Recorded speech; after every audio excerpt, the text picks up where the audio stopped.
So, I'm going to talk about change and innovation. I've had the opportunity to work in a number of agencies and large-scale change projects. I started off working with Jim Wolfenson at the World Bank. I was involved in the Knowledge Management Initiative that wrapped around the globe. I was involved with Gadi Vasquez at the Peace Corps. I saw some Peace Corps volunteers here, looking at large-scale change with volunteers, which is, of course, different than large-scale change with employees because you can't make them do anything. And in fact, what we've learned with change and innovation is that actually you cannot make people do anything. People can take your instructions, they can carry out their job, they can succeed at their annual personnel evaluation, and they can still refrain from making change or innovation successful. So I'm going to talk about what it is that you do to create change that sticks, that lasts, and the impact that innovation has on the people that you're innovating for. It's very important to give that consideration. I'm going to share with you a few attributes that make leaders who systematically get innovation right different from those who more take a gamble and get the results that gamblers get, which is less than half the time succeed. So when I talk about innovation, I am not talking about being creative. I'm not talking about being out of the box. I'm not talking about coming up with new ideas. I am talking about taking your creativity, your out-of-the-box thinking, and your new ideas that work, taking them to market, taking them to implementation. The success of an innovation makes at least two parties really happy. The person who's receiving the innovation and the person who's giving the innovation. Right? So if your innovation is working, if it's successful, in my book, what that means is that the people who you are providing the innovation to are doing the happy dance. They are saying, thank God this innovation is here. This is making my life a great deal better. And you, in return, are also getting what you need in order to develop, to grow, to cultivate that innovation, to turn it into something. So if you're in the private sector, that means you're making money. But in government, what that means is that you're getting the impact and you're getting the attention from the right stakeholders who are then funding the activity so that you can grow it into something else. Now, when we think about change and innovation, one of the most important people to think about is the person who's on the receiving end of it. And to do that, I want to tell you a story. I want to tell you a story that starts in New Delhi, India. And it's a story about a little girl whose name is Ruchi.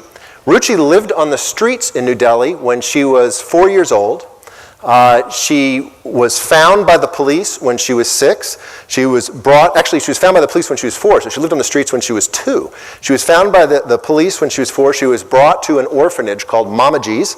And at that orphanage, they spent the first year looking for her parents and her family. When they were not able to find her family, then she became adoptable. And Ruchi was adopted. And so Ruchi made a journey from New Delhi, India to Washington, D.C. Now, think about the change that little Ruchi went through. Think about the difference between having to beg for food first, then having to learn the rules of what it's like to be in an orphanage with 30 or 40 other children, a constant turnover of teachers who often hit them, teachers who made their food in a kitchen that was really just a couple of hot plates in a very small closet, an orphanage where there was not enough food to go around on a regular basis. She had to learn what it was like to live in that system and to make it work for her, to survive as best she could. And then she moved to Washington, D.C., where she started private school and started living in suburbia. She moved to a Pottery Barn bed in Bethesda. Now, we can laugh and we can say, hey, that sounds to me like Ruchi got a really good deal because she left a lot of squalor and stress behind. But the truth is that Ruchi knew that world. She knew how to operate in that world. And it was probably a bigger adjustment for her to go from that orphanage to that home in Bethesda than it was to go from living on the streets to the orphanage. So we know that Ruchi has been in at least 4 worlds in the first 8 years of her life. She was in her family of origin. She was on the street, she was in an orphanage, and now she's in a new family in Washington, D.C. Here is a picture of her mother picking her up on the steps of the orphanage, and her new brother in Bethesda holding her. And here's a picture of her dad with her in New Delhi, India. Okay? And here's the 4 of us together. Now, I have had firsthand experience with Ruchi. I can tell you that Ruchi is a type A personality. She lived and survived by telling other people what to do, and we had to spend the first part of her time in Bethesda kind of toning the volume down. It was very fortunate for us that she spoke only Hindi when she arrived because we couldn't understand what she was saying, and she would stand up on the steps in our house and she would yell at us in Hindi, and since I don't know Hindi, it sounded to me like and we could all go, isn't she cute? Instead of now that she knows English, of course, we get totally plugged in and we have to be careful that we don't have a family fight. But my point is, I want to tell you a little bit about what Ruchi has gone through, because this is the same thing that people who are the subjects of your innovations and changes go through. It's really critical to understand this from her point of view. From Ruchi's point of view, there's three main activities that she has to go through. The first is that she has to understand who she is in the context of these changing worlds. And that's a bigger task than we might imagine. Because who Ruchi is when she's living on the street and who she is in the orphanage is very different than who she is in an American family. And she has to build that identity or she's in trouble, right? Other things will start to break down fast. So identity formation is one of her first tasks. And when you think about the people who are adopting the innovations and the changes that you're designing, they're going through the same process. The second thing that Ruchi has to master is connection. She has to learn how to communicate with the people who are most important to her in her life so that she gets her needs met. And that is not a trivial task. And likewise, when an organization changes, when there's a new way of disseminating food stamps, when there's a new way of getting into the job market, when there's a new way of agricultural development, when any of these things are happening, when there's a new protocol that's rolled out in the military, people need to understand what the communication methods are that are going to help them put those to use and survive and thrive in the new world. And the last thing that Ruchi needs to learn is resiliency. She has to learn how to bounce from one of these worlds to the next and land on her feet. And that's the same thing that the people that you're working for, the American public, have to land as they go through one of the most tumultuous times in the history of our world. In the history of our world here in the 21st century. I'm going to talk a little bit about disruption because that is the world that we live in. It is ongoing disruption. Now, when you are designing a change program, I'm going to tell you three very old, in fact, ancient technologies that I have come to use in my toolkit over and over and over again to create the proper identity formation, connection, and resiliency that results in engagement, in support, in buy-in, and in execution. So, how do you get change right? I'm going to sum it up in three things here. The first thing is that all change happens in community. We know that people take their tacit knowledge, what they don't know that they know, and turn it into explicit knowledge in the company of other people. And a community is different than a project team. It's different than a committee. It's different than a working group. It's different than anything that has a hierarchical structure. A community is a collection of people who all care about the same thing. It cannot be mandated. They gravitate around something that they do in their life that they're passionate about. It might be a community of people who are passionate about education, or maybe the privatization of industry, or it might be building roads and highways, or it might be the environment, but whatever it is something that they truly care about. And so to see change take effect and spread rapidly through an organization or a population, you have to enable communities. And that means that there have to be spaces for people to congregate. They have to be able to ask questions back and forth. They don't download information. They talk about it. They reject it. They challenge it. They sift through it. That's what community is all about. The primary communication tool that we human beings are wired for is storytelling. We build narrative. We create narrative in our brains from the time we can first begin to perceive the world around us. We chain events together in a cause-effect relationship. We do not do that, by the way, with rationality or logic.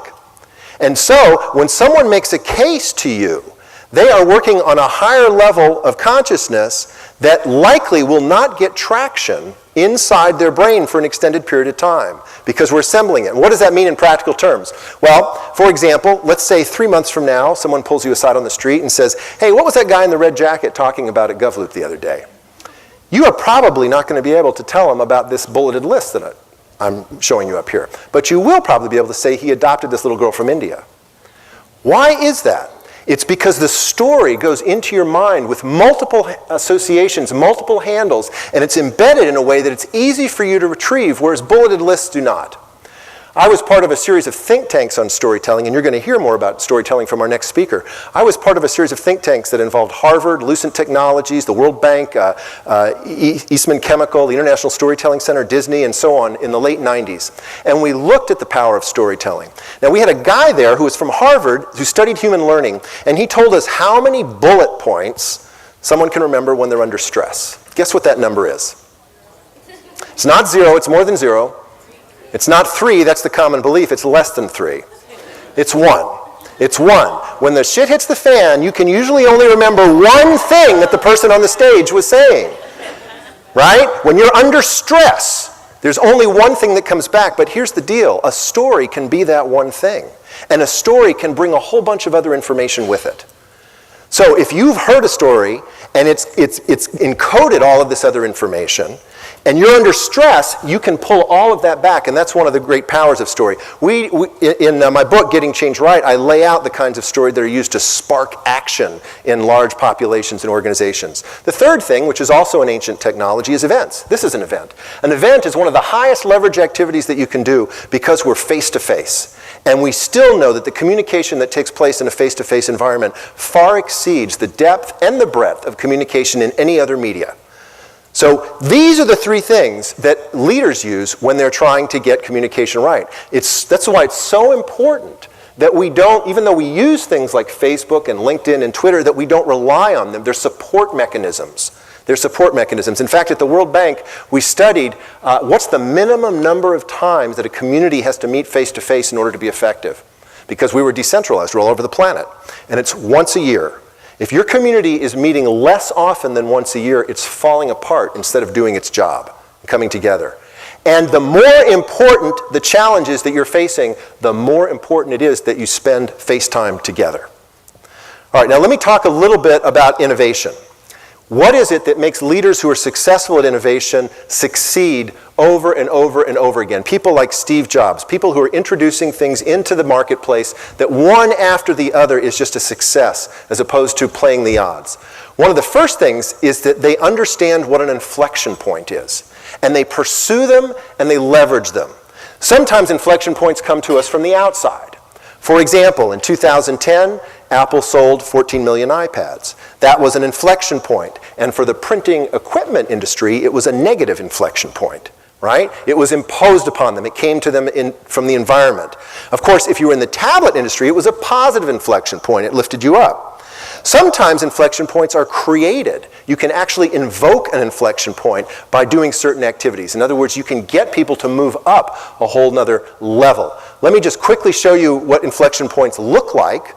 Now, remember, I'm sharing this with you because successful innovators think this way. These are the basic concepts that they use.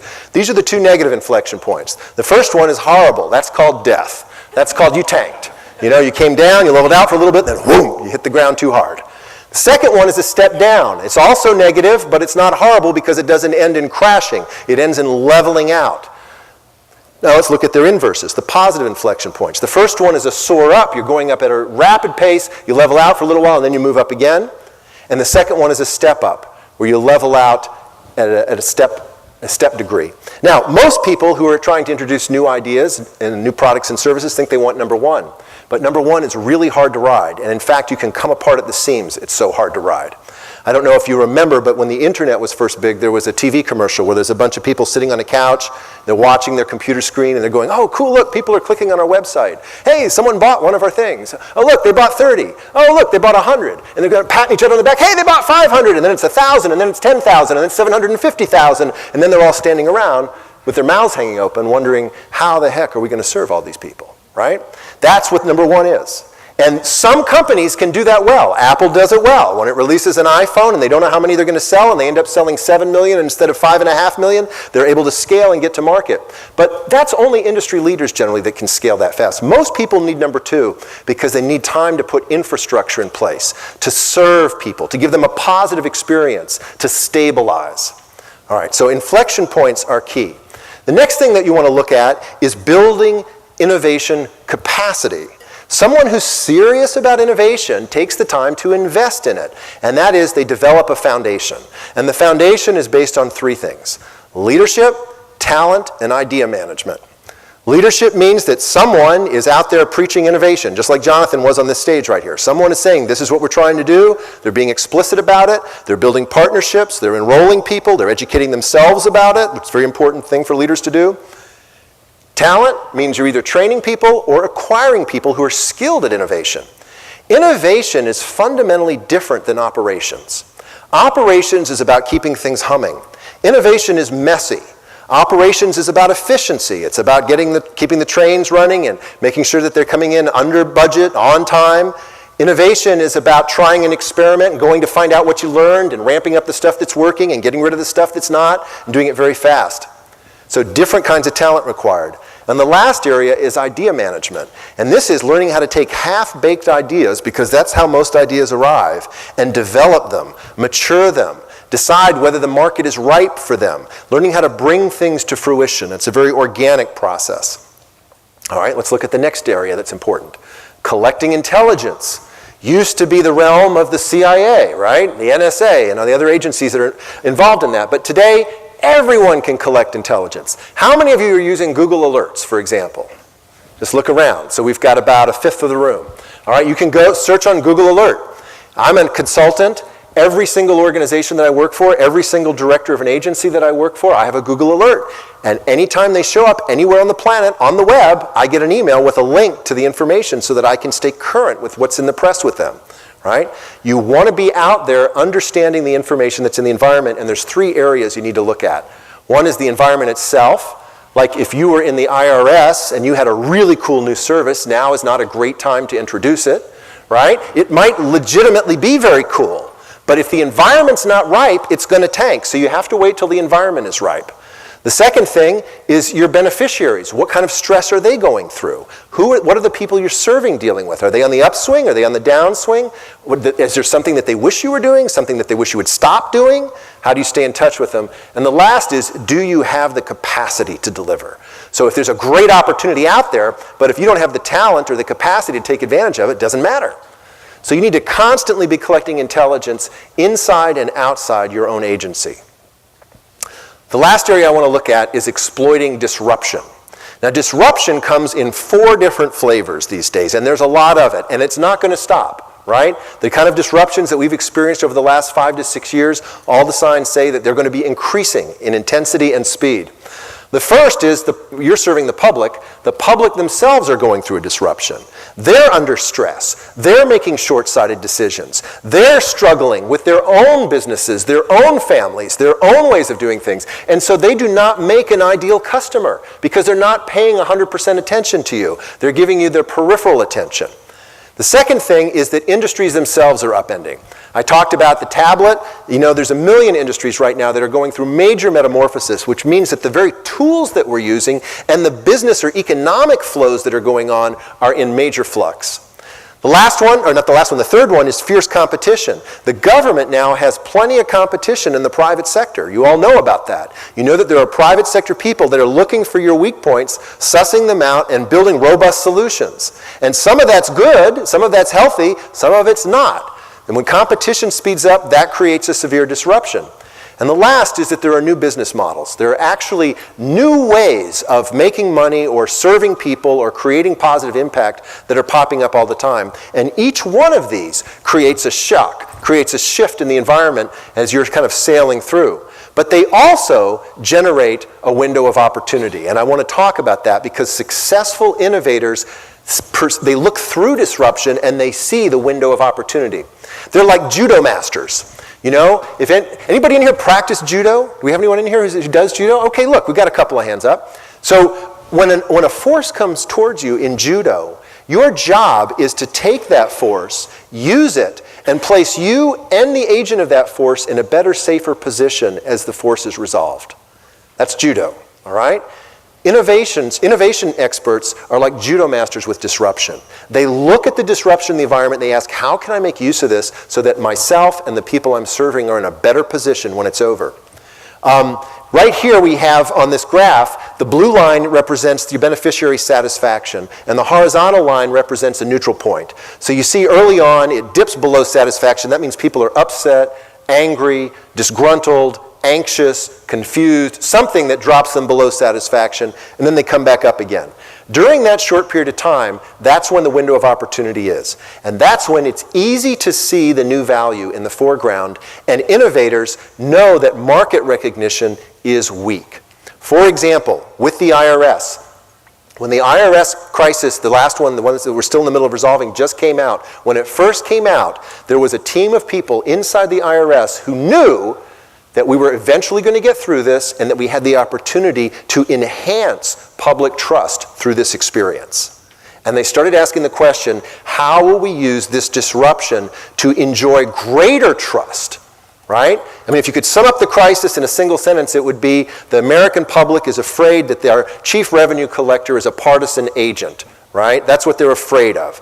And the IRS knew that if there was a team inside, if we get through this the right way, we will enjoy increased public trust. That's what innovators do, and they begin working on it immediately. So I've shared with you several things here. Let me just jump to the next slide here. There's a workbook that accompanies this book that's free. It's on my website. If you go to my website, visionaryleadership.com, go to the resources page. There's a link in the upper right. There's about 400 resources that are free. But if you just search on workbook, you'll see this. And it's filled with exercises that you can use in your office, with your staff, with other people who are involved in innovation to help you to build innovations that are going to be gotten right in the sense that they are going to provide the impact to the general public that people are hoping for and looking to you to provide. Thank you very much for your time. It's been a pleasure to be here with you. Best of luck.